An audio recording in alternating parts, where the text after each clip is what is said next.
కలుగును గాక. మనం అందరం కూడా వాక్యంలోకి వెళ్దాం. టైం చాలా అయింది, కొంచెం సేపే తీసుకుంటా, నేను ఎక్కువసేపు ఏం తీసుకోను.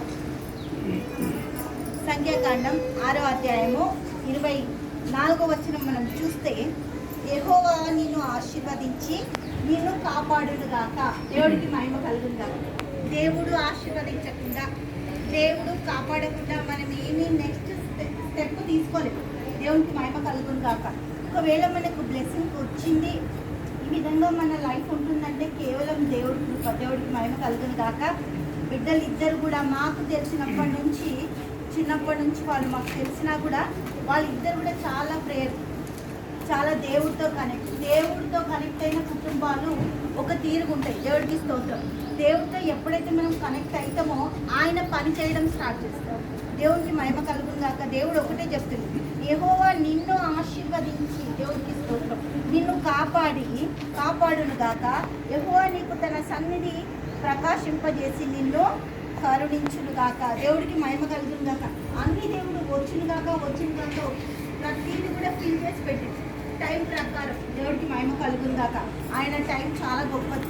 ఏ టైంకి ఏం సిద్ధపరచాలో, ఏ టైంకి దేవుడు ఏం అనుగ్రహించాలో అవన్నీ కూడా సమకూరుస్తాడంట. ఎవరికి సమకూరుస్తాడు దేవుడు అంటే ఆయనతో ఉన్న బిడ్డలకి. అయ్యో మాకు ఇవ్వడా అంటే ఇస్తాడు. దేవుడికి స్తోత్రం. ఫస్ట్ వాళ్ళు ఇప్పుడు తనకు సాక్ష్యం చెప్పింది ఏమని, 1 అవర్ వాక్యం.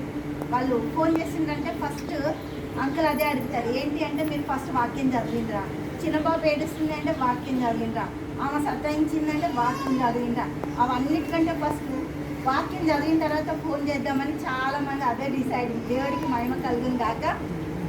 తను అందుకే చెప్తుంది 1 అవర్ వాక్యము ఇంపార్టెంట్. దేవుడికి మహిమ కలుగును గాక. మనం ఏమనుకుంటాం, ప్రార్థన చేసినాం లేదు 4 గంటలు, మరి ఇంత అన్నం తింటామా? తినాం కదా. ప్రార్థన ఎంత అవసరమో వాక్యం కూడా అంతే అవసరం. దేవుడికి మహిమ కలుగును గాక. 2 ఈక్వల్ క్వాంటిటీలో దేవుడి దగ్గర మనం ఉన్నప్పుడు ప్రతిదీ కూడా ఏం చేస్తున్నట్టు 25వ వచనం చూస్తే, యెహోవా నీకు తన సన్నిధి ప్రకాశింపజేసి నిన్ను కరుణించును గాక. యెహోవా నీ మీద తన సన్నిధి కాంతిని ఉదయింపజేసి నీకు సమాధానము కలగజేయును గాక. దేవుడికి మహిమ కలుగును గాక. దేవుడు ఆశీర్వదించిన జనాంగం ఈ విధంగా ఉంటుందని దేవుడు ఆశీర్వదిస్తున్న ప్రతిదీ కూడా. ఇప్పుడు వాళ్ళు ఇంతకుముందే 7 months కిందనే ఒక ఫంక్షన్ చేసి కదా, గుర్తున్న అందరు వచ్చిండ్రా ఫంక్షన్కి?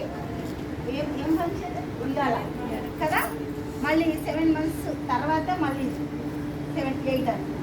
8 months తర్వాత మనం ఏమనుకుంటాం, మనం ఏదో ఒకటి నలుగురు చేసుకుంటే అయిపోతుంది, ఇదంతా ఖర్చు అవసరమా? ఎంతమంది అనుకుంటారు కదా. చాలామంది అదే అనుకుంటారు, అన్నీ అవాయిడ్ చేస్తారు. కానీ పిల్లలిద్దరు కూడా ఈ వాటికి ముందుకు రావడం చాలా గొప్పతనం కదా. దేవునికి స్తోత్రం. చిన్న పిల్లలు అలా ఎంత పెద్దోళ్ళు కూడా కాదు. ద్వితీయోపదేశకాండం 28వ అధ్యాయం